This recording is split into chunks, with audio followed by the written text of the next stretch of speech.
Today we will be featuring our partner, Thomas Jefferson University Hospital, and they will be presenting outcomes generated from the telemedicine network they have developed over the past 6 years. Presenting will be Dr. Robert Rosenwasser. Dr. Robin Rosenwasser is the Jewel L. Osterholm, MD Professor and Chair of the Department of Neurological Surgery and Professor of Radiology at Jefferson Medical College and Thomas Jefferson University and Hospitals. Dr. Rosenwasser is world-renowned for his surgical expertise in both preventing and treating life-threatening brain aneurysms. In addition, he has extensive experience in the treatment of acoustic neuromas and post-surgical facial nerve paralysis.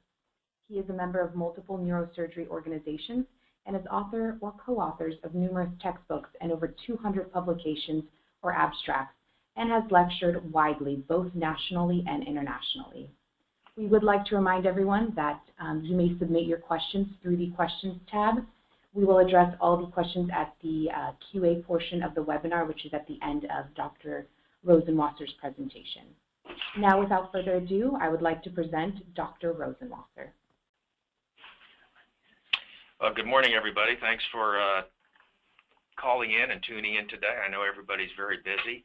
What we'd like to share with you today is our experience with telehealth and telemedicine over the past 6 years since we started the network.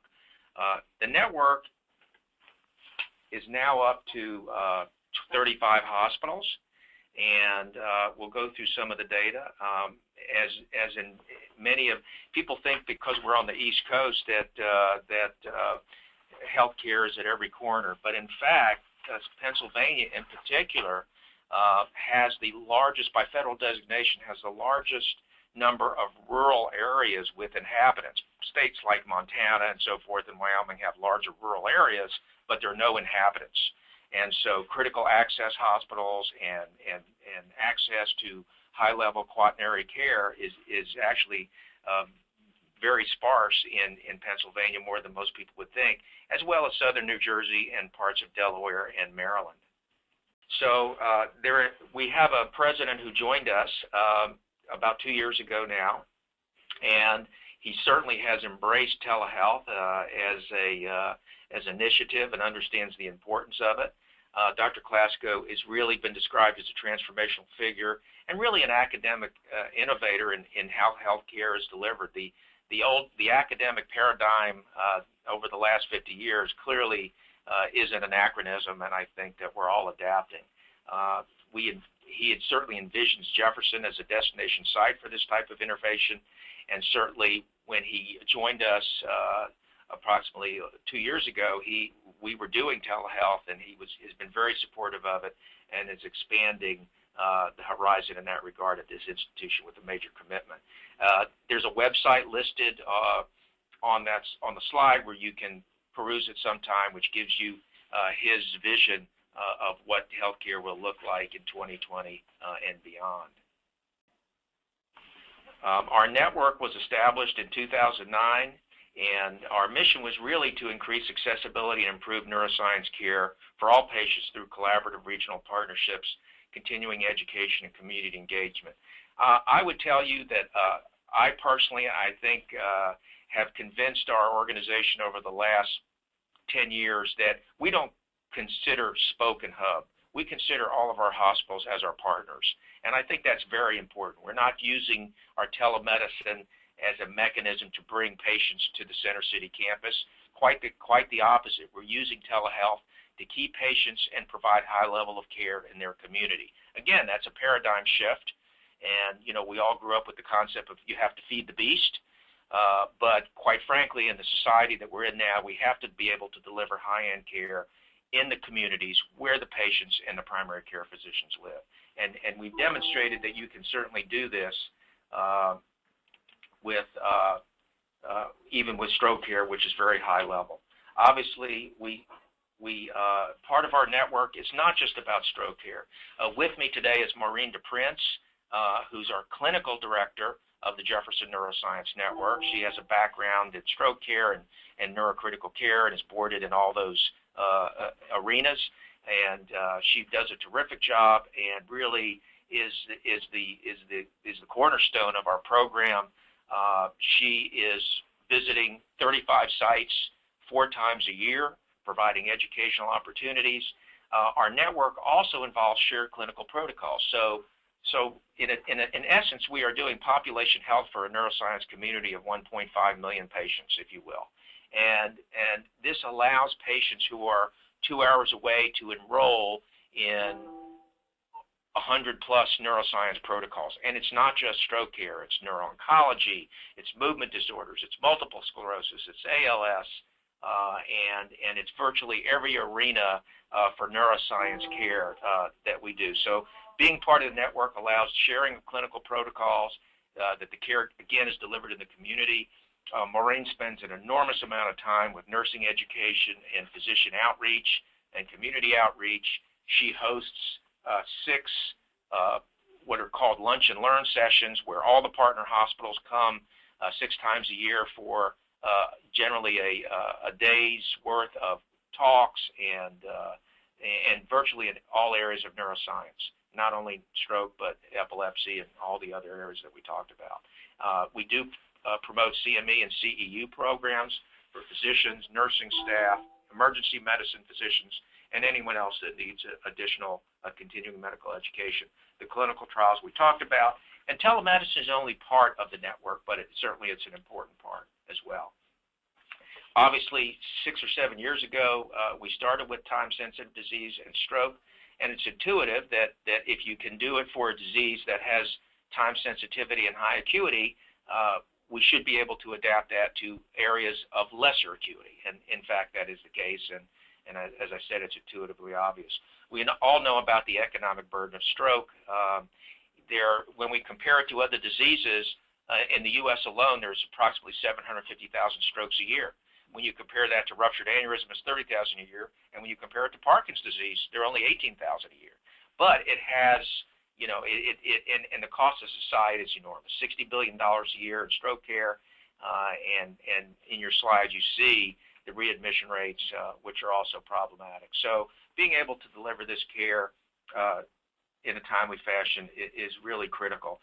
The advent of TPA and the NINDS trial in the mid to late 90s certainly demonstrated that there now is effective treatment for stroke. Combine that with the 4 clinical trials that recently were completed and presented in New England Journal, that they're clearly triage, give the TPA, and there are certain populations of patients that need endovascular care. So that has sped up the process as well. When we look at Pennsylvania alone, we're not doing as good as the nation. In the nation, stroke is now approaching the 4th or 5th leading cause of death, but it is still the leading cause of disability by a factor of 5. So we're saving more patients, but the disabilities are very problematic. And you can see in Pennsylvania that the number of deaths per year and so forth. So it's really, it's very significant. It's the 3rd leading cause of death for women in Pennsylvania, which is related to smoking and a lot of the health care issues such as obesity that are really an epidemic in the United States. For those of you that travel outside the U.S., you go to Europe, you don't see the level of obesity that you see in the U.S. on the street. This slide illustrates the rural areas in Pennsylvania alone. And as you can see, if you're in the western or eastern part of the state, you're in pretty good shape. But if you're in between or north or south, high-end care is somewhat limited. And in Pennsylvania alone, there are 26 primary stroke centers. But if you look at all the green areas, this is where if you have a stroke up at the New York border, you may not be able to be at a hospital that cannot give TPA. So the other thing that Pennsylvania was very good at doing is passing House Bill 1400, which really was a mechanism to allow a 50-bed hospital to have telemedicine and to be able to administer TPA without a neurologist or a neurosurgeon or an emergency room physician who wants to be able to do that. So this has really been a great enabler and a major advance in healthcare in those regions. This is our network, a graphic representation of our network, and 35 hospitals within 100 miles radius of Philadelphia. 4 of those centers, we do have practices where we do comprehensive vascular neurosurgery as well. but the majority are small hospitals that don't even have neurologists and 24/7 neurology coverage. So this has been a major advance in that regard. Our team is very unique at Jefferson. I am a vascular neurosurgeon, and we have vascular neurosurgeons who are boarded in vascular neurosurgery. We don't do brain tumors. We're very subspecialized. We don't do spine, but we do vascular care. And we give TPA just like a stroke neurologist. So we are stroke physicians, and this is a comprehensive effort between neurology and neurosurgery. And when you're looking at this picture, you can't tell who's a neurologist and who's a neurosurgeon. You'd probably be surprised if I told you some are surgeons, and you'd probably be surprised if I told you some are neurologists. But we function seamlessly as a team, and the specialty really, we have blinders on when it comes to that. So we are part of that team providing telemedicine call to 35 hospitals. It's a lot of work. We have a first and second call because the volumes are so significant. But we have it well worked out. It's well worked out because it's protocol driven, and medicine has been slow to adapt this from airline industry and other industries that have been using protocol driven and pathways for many years, but it makes it fairly seamless. And all of our 35 hospitals follow the same paradigm. They know exactly when to call for a stroke alert, and then it comes to our transfer center, which is a 24/7 call center. And then we do the consulting and make the decision whether the patient needs TPA, does not need TPA, whether the patient should receive TPA and be admitted, or receive TPA and then be transferred for an endovascular procedure. One call access is absolutely essential for the success of this program and any telehealth program, particularly for time-sensitive diseases. When we started this program 6 years ago, we had said that from time of consult to beaming in was 15 minutes. We are consistently about 12 minutes. So we've really done very well in that regard. We are tracking response times, and there's continuous quality improvement at every meeting and every venue to try to make things better for the patient. We don't insurance screen. We take care of all patients regardless of ability to pay. And we're very proud of that. So we are totally blind when it comes to socioeconomic status or ability to pay. All patients receive the care. There's immediate dispatch of transport. We ask our partner hospitals. The only question, if a patient needs to be transferred, do we ask, do you want to use your transport or ours? It's not, it's an automatic acceptance in neuroscience. No patient can be refused, and it's one phone call, which is also part of the success. In the lower right is a picture of the Jefferson Patient Flow Management Center, which is staffed 24/7. And essentially, when a call comes in, they will contact us, and we can even do three-way calls if there are issues with the network and bandwidth. But I will tell you 99% of the time that's never an issue. And the only time we do phone calls is if the outside hospital requests that this could be a phone consult. We really don't need to do a telemedicine consult.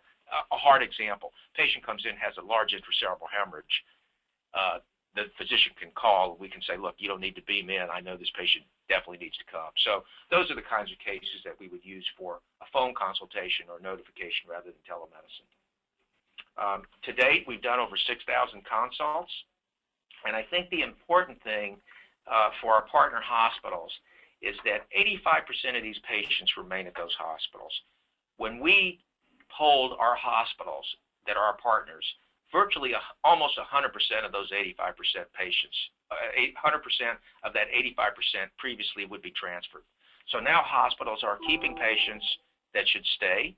It's a benefit to the hospital, but it's a major benefit to the patient and the family because it's disruptive to take a patient and a family, move them 100 miles or 50 miles or 20 miles, and to come into the city is very disruptive.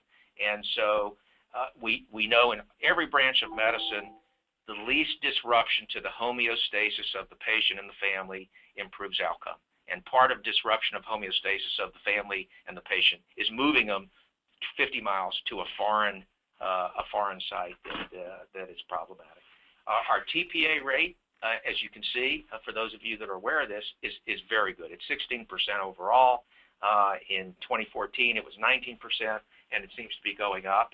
And as we work with our partner hospitals, at every hospital, the TPA rates go up. We talked about our mean response times.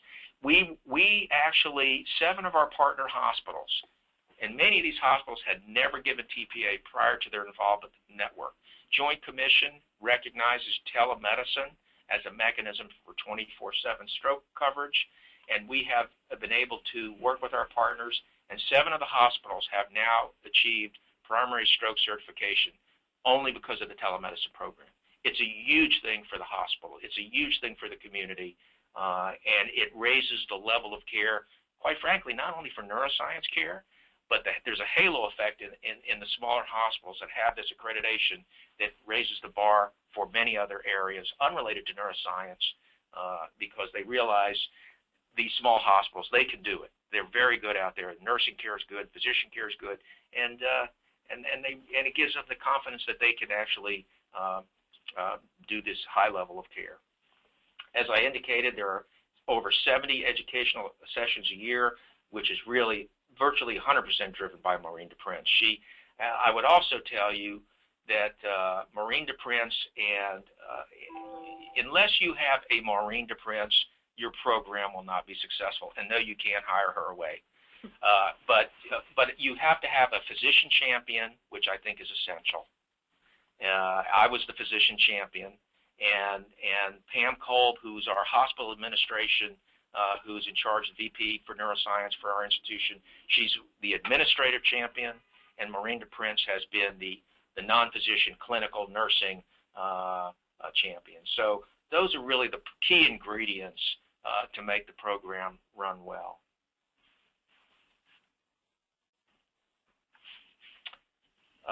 One of the things that has come out of this, and I'll give you a minute if you want to capture those references, we have published this where, again, we've really dramatically improved stroke care in our region. Again, hospitals that had never given TPA were giving TPA. We all know that the 30 and 90-day morbidity and mortality is markedly improved in patients who receive lytic therapy, and this has made a huge difference in our community. This has caught the attention of the governor's office in the state of Pennsylvania. I am a sitting member of the Telehealth Commission for the state of Pennsylvania as a result of our network. We have similar relationships with New Jersey and the Secretary of Health in New Jersey, and clearly everyone indicates that in the Delaware Valley, this has raised the level of care in our region. And obviously, it's cost effective if you get patients back to being independent.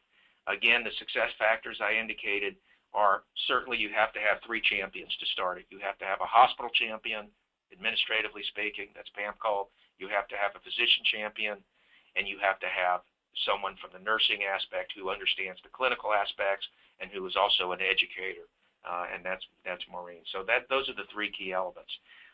Engage medical staff is important. Streamline communication protocols. A hospital wants to make 1 phone call.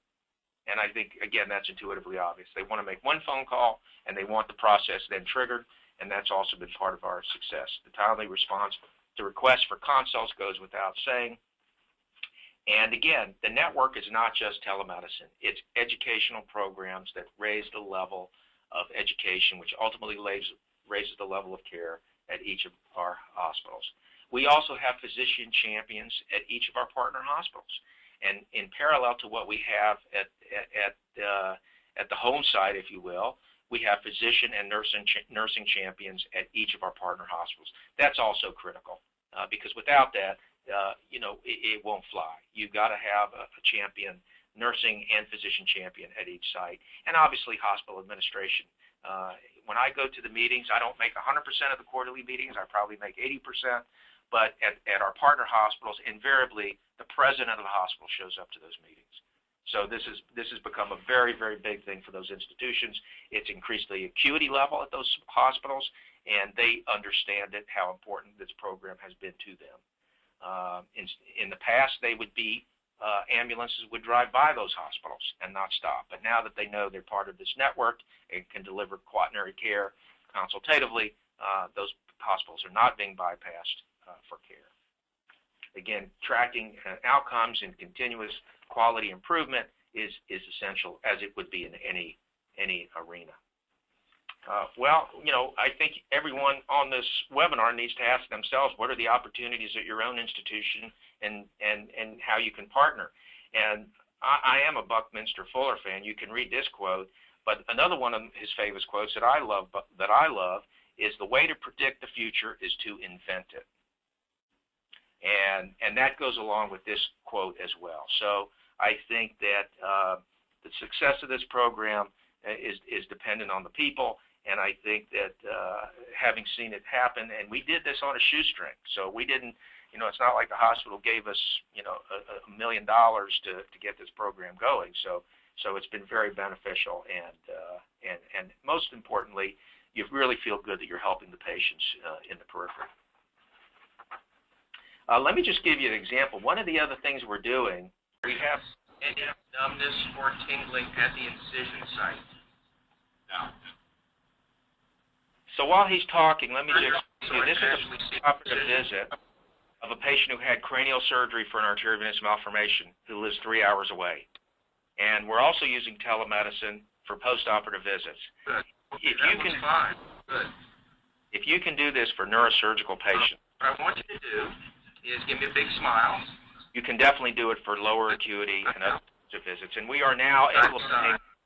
You can turn off the video now. I mean the audio for me. What we're doing now is also implementing this for surgical neuro-oncology, spinal surgery, and epilepsy and functional surgery. And where we see this going is not only for surgical visits, but for patients who have multiple sclerosis, for patients who have other ALS, for patients who have other degenerative conditions. And again, you can apply this to any modality, but to take an ALS patient or a sick MS patient and mobilize them and get them to the physician's office is an enormous event for the family and the patient. And I believe that we're going to be doing more and more office visits this way. It's easier for the patient. This particular patient would have had to travel 6 hours, take off a day of work, spend $28 to park his car, and so I think that this has saved us. And I did this visit in less than 15 minutes.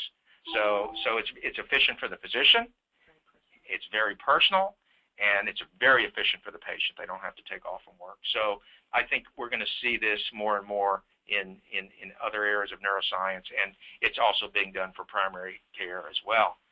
But I think that if you can do it for high acuity specialties, again, the process is the same, that it should be applied to other modalities of medicine as well. Okay. So again, this regards urgent care. I think it's a new way for us to see patients. We have a system called Jeff Connect, where we are offering telehealth for primary care visits, emergency room visits. This can be done via web or other mobile applications on your iPhone or iPad. And, unfortunately, good or bad, we're all connected now. Many times you do get calls and texts you don't want to get, but it's the world we live in. But it certainly makes it easier for the patient. And I think that, rather than having someone who's not feeling well, they may decide, well, I don't really feel like going to the doctor and waiting in the office. I think this will extend care and make care better because they won't have to deal with those traditional issues of making appointments and waiting in the ER or waiting in the doctor's office for 2 hours. Our virtual rounds, one other thing we are doing is bedside telehealth visits to include key family members. So, for example, many times as a surgeon, I round early in the morning or late in the day. Well, the families aren't there, but we can schedule visits where we schedule this. The family beams in from a remote presence, and it's like they're in the room when I'm rounding. So this obviously improves communication. Just like everything else in life, most frustration comes from poor communication and not understanding things, and this really helps in that modality as well. In our network hospitals, again, raising the level of care. So we are providing neurocritical care via telemedicine to an institution that has a 12-bed neurosurgical ICU, and we work hand in glove with the general intensivists, and via the robot, we round with the general intensivists on the neurosurgical patients. So this, number one, it improves the level of care, it improves the comfort level of the family, it improves the comfort level of the general intensivist, that they know they have that extra support that we are able to provide via telehealth. There's no way that 14 physicians could provide ICU coverage and care and neurologic care to 1.5 million patients. This really increases the bandwidth of each specialist exponentially to be able to deliver care in the community. The general neurology is something that's also in need. In the country, there really is a shortage of general neurologists. And as people are living longer, we're seeing much more neuroscience diseases becoming the forefront and becoming diagnosed. So we are also embarking on doing routine consults at member hospitals, which has been very well received because, again, small hospitals often don't have the bandwidth for high-end neurology or even very basic general neurology. Our nursing education platform, we have now embarked, one of my former division chiefs of vascular, I'm proudly to say, became the chairman at Tulane University, which is my hometown. And we have worked out, we're doing a nursing education platform, the proverbial we. Once again, this is Maureen DePrince, who has really taken this on and working hand in glove to increase educational collaborative opportunities and to improve care in the neurosurgical ICU setting. We're doing it here at Jefferson Hospital for Neuroscience and at Tulane Medical Center in New Orleans. So this has really become a great opportunity for both institutions. What's next? I think paramedicine home visits. I think home care is something that's here to stay, and it's only going to expand beyond the primary care arena. A second opinion clinic is something that we are embarking on. And what we're also going to be looking at is placing telemedicine in mobile ICUs so that we can start evaluating the patient actually in the ambulance. And I'm not sure that a CT scan in the ambulance is going to ultimately pan out to be the way to go, but certainly telemedicine will certainly increase the level of triage to the appropriate sites as opposed to going to a primary center or coming directly to a tertiary or quaternary center should they need endovascular care. So there are a lot of things in the horizon. This is the team. This is my Maureen, who really does all the work, or quite frankly. This is Pam Kolb, who is the VP for Neuroscience, who really, you can imagine to sell this to hospital administration is an ordeal. And it's an ordeal we all face, but she has really championed it. She took it upon herself to really understand the disease, the implications of what's required, and she has really enlightened hospital administration and leadership at the highest level, and they understand the importance of it. This is Robin D'Ambrosio, who is our stroke coordinator at our comprehensive site as well. These are our folks in the transfer center. Tom Cerrone, who's an administrative support to the program, who helps us coordinate this. This is, again, in the transfer center, and this is the team. And again, you look at this picture, you say, well, how can this few number of physicians take care of 1.5 million neuroscience ER visits? And it's because of telemedicine that allows us to increase our bandwidth in that regard. Thank you very much for your attention, and I'll be happy to take any questions. Thank you, Dr. Rosenwasser. So we have a few questions from the audience. The first is a question from Ann asking, could you please discuss the challenges to TPA administration you experience, especially in the partner hospitals? Well, I will tell you, it was, well, let me start off with, so institutions that had never given TPA, there was a tremendous amount of time and effort spent with Maureen and myself, with the emergency room staff, and getting their level of comfort up. And finally they understood that having me beam in and there is just like I'm standing at the bedside with that ER physician and that nurse. So it was a matter of trust and understanding it. Because we are telehealth consultants, I can't write the order. They would write the order, but we would make the recommendation. So the other thing, medical legally, it's like I'm standing in their ER. So it doesn't absolve me of my medical legal responsibility. I am on staff at that hospital, if I make a decision that has implications legally, I am absolutely responsible. And I'm answering your question in a circumvented way, but this gets to the point. So over 6,000 consults, we have never had a physician or a neurologist or an ER physician come back the next day or later on and say, I don't want anything to do with this patient. I think it's a wrong recommendation.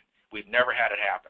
So I think our denominator speaks for itself that the care we're delivering has been accepted. So our first challenge was working with the ER, physician, and nursing to have their comfort level up because they'd never given the drug. And like I said, it's like we're there with them. And being with telemedicine, I'm talking to the doctor and the nurse. We're face-to-face discussing this. So we look at the imaging studies. Once we got comfortable with that, the next hurdle was, gee, how can we keep patients who we gave TPA to? So one of our partner hospitals in particular, which is really best practice, we worked very closely with, they had a division of general hospital medicine. And so these patients then get admitted to general hospital medicine, and they're cared for by the intensivist and along general hospital medicine. If you follow the guidelines carefully, the hemorrhagic conversion rate after TPA is minuscule. And that was the second comfort level, that, okay, you're giving TPA, now we're going to work with you, educational standpoint, physician nursing, so that they can keep the patients. And it was a process. You know, it took months.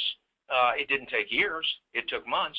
And then they had their comfort level. And as their comfort level went up, the number of transfers went down. And that's how we ultimately achieved the 85% maintenance of patients in the community. Initially, they were still sending all the patients, but with time and comfort level. And that's why it's so important that there be a physician champion and a nursing champion at each partner hospital. If you do not have that, it will not work. I hope I answered that question. Yes, that was great. Thank you. So around that, we have another question from Devin asking if you're aware of what your network's overall door-to-needle times are, and if they've improved over time. The answer is yes. I don't have the data directly in front of me, but it has dramatically improved. Remember, we went from institutions that never gave TPA, so a substantial number of institutions are now giving it less than 60 minutes, and a substantial number of institutions or partner hospitals now giving it less than 45 minutes. Pre-hospital notification at one of the sites where we were, and so our next level is embarking on pre-hospital notification. At one of our partner hospitals, door-to-needle time, 27 minutes. 27 minutes. And then that's working with your EMS so that the patient comes in with EMS and everybody travels with the patient. So EMS takes the patient to the scanner. And who travels with that patient? An ER physician, a nurse, and someone from clerical to do the basic registration. So it's no different than the trauma paradigm. You know, the trauma paradigm, patient comes in, the team travels with the patient. The patient, you don't do it in series, you do everything in parallel.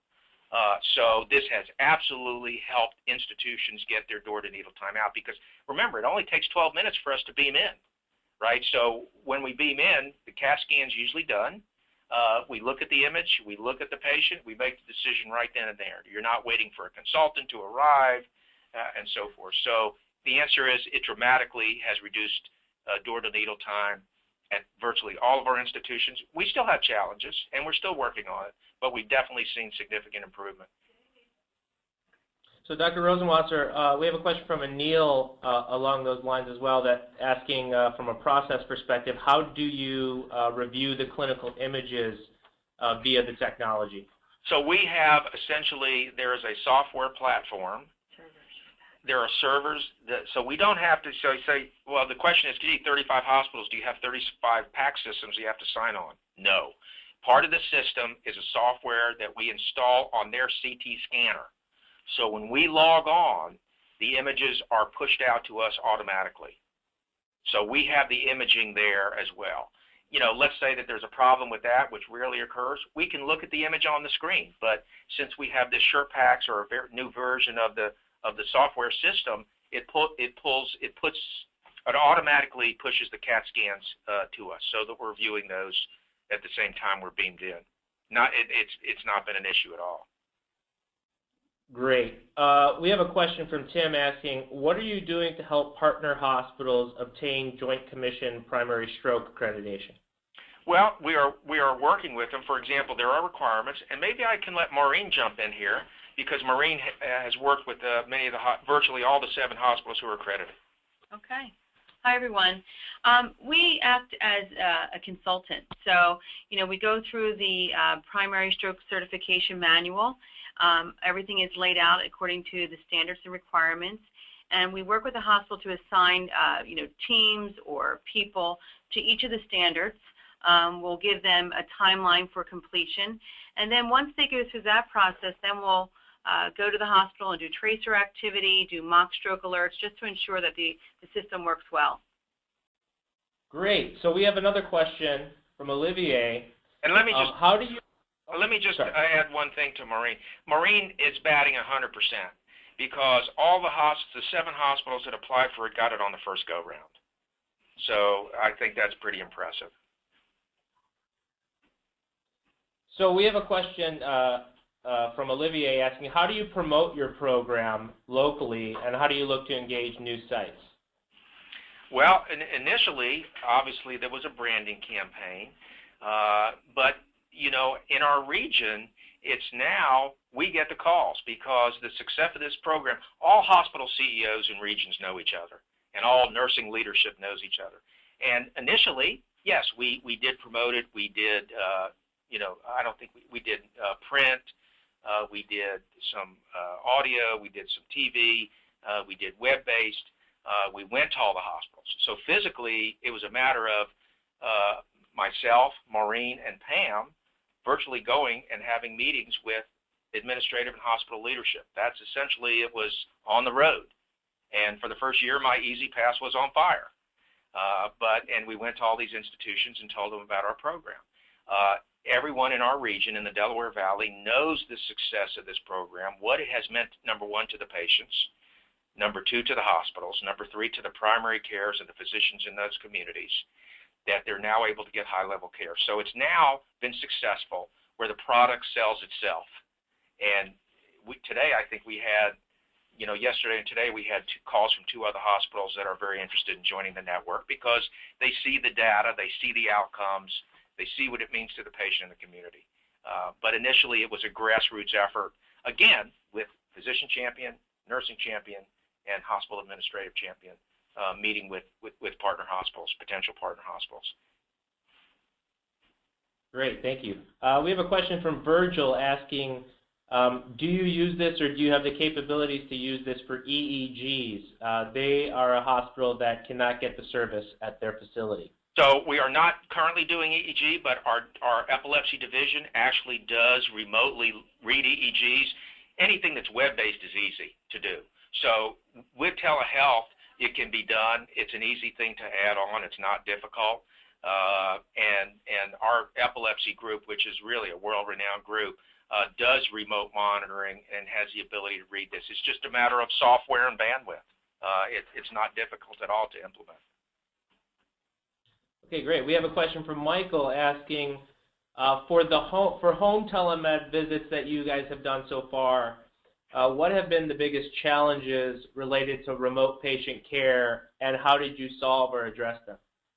Well, there really haven't been any. For example, if a patient's 2 hours away and we do a telemedicine visit, if there's anything unusual, we obviously have to tell the patient to come in. We just have to make sure that the patients or family members have computer intelligence, right? They need to know how to work an iPad or an iPhone. And in this day and age, 80-year-old, 85-year-old grandmas have their iPhone.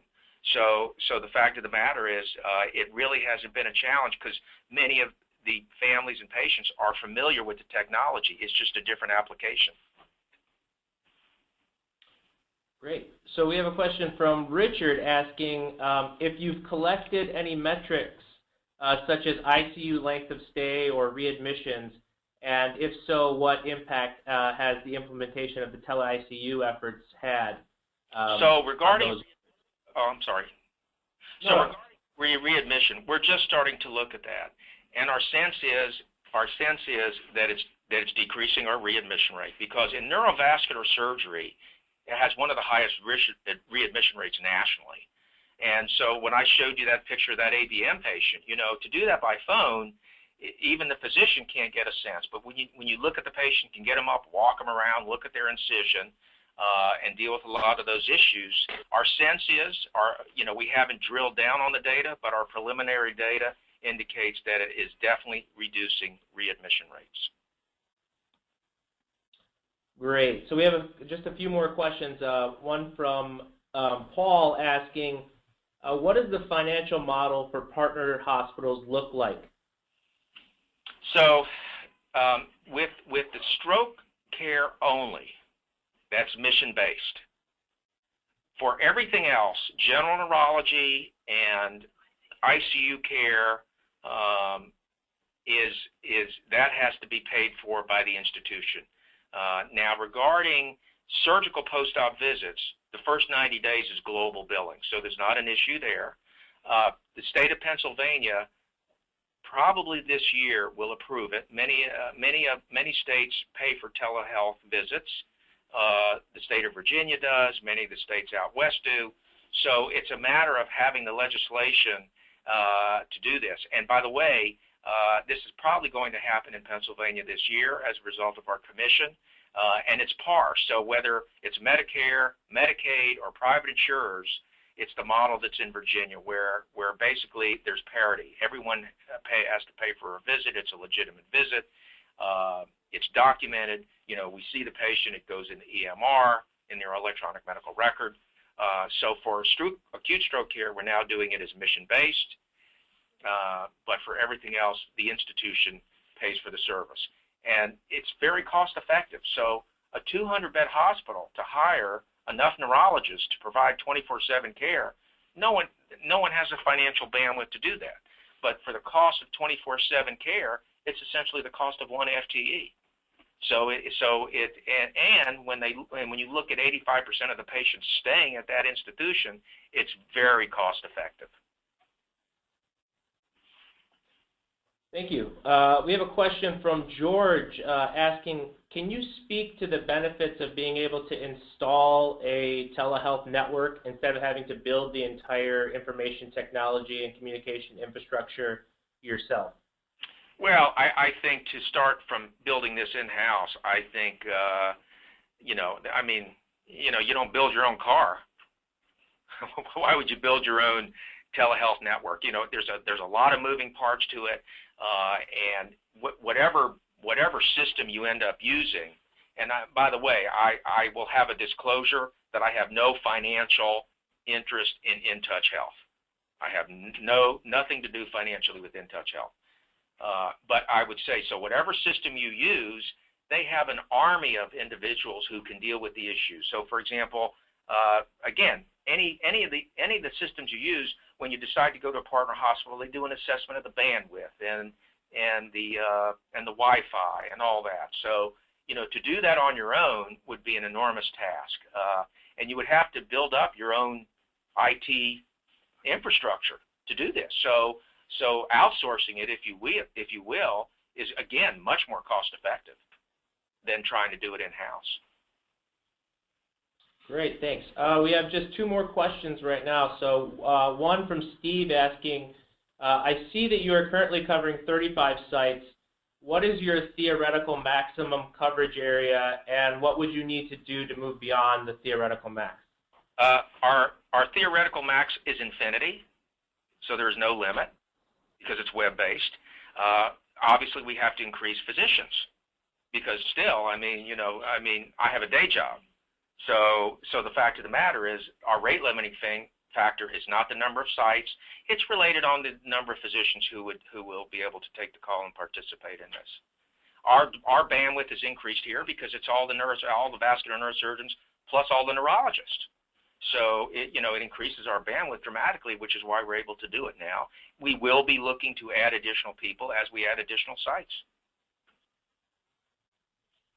Okay, thank you. And then one last question from Donna. It's sort of a two-part question asking about a little bit more information on the post-op telehealth visit. Specifically, what resources did the patient need, and if there were any HIPAA issues or concerns regarding having equipment at the patient's home. So right now we are providing the tablets to take with the patients. On our end, we can use an iPhone with an application. We are educating the patients to do that. I think eventually the software will get to the point where they can download the software themselves and use their own iPad, but right now we are issuing the iPads to the patients. And so the fact of the matter is, like I said, virtually everyone understands how to use the iPads and the iPhones, and it's not been a problem. And we're increasing that, so it's not been a big challenge. Maureen and her team will generally go over with the patient and the family before they go home to educate them in the process, and it's an appointment set up. So if I know I have a telehealth visit at 10 o'clock, it's actually great for me, because at 10 o'clock, I know the patient's going to be there, and I'm there, and I don't have to wait. Oh, they're not in the exam room, they haven't signed in yet, they're waiting at the front desk. It's very efficient for me, and it's very efficient for the physician also. I can see twice the number, and I'm being conservative. I can see twice the number of patients in an hour if I did only telehealth as opposed to in-face visits, in-person visits, because it's so efficient. Yeah. Okay, so that's the end of the question and answer session, and we just wanted to have a few closing remarks, and thank you very much, Dr. Rosenwasser. Okay. All right, we would like to just give a big thank you to Thomas Jefferson University Hospitals, and a special thanks to Maureen DePrince for helping coordinate these efforts, and of course to Dr. Rosenwasser for his presentation.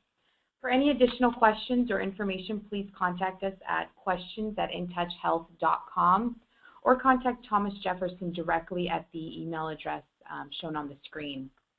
Please look for more webinars coming from additional InTouch Health partners as we continue our webinar series throughout the year.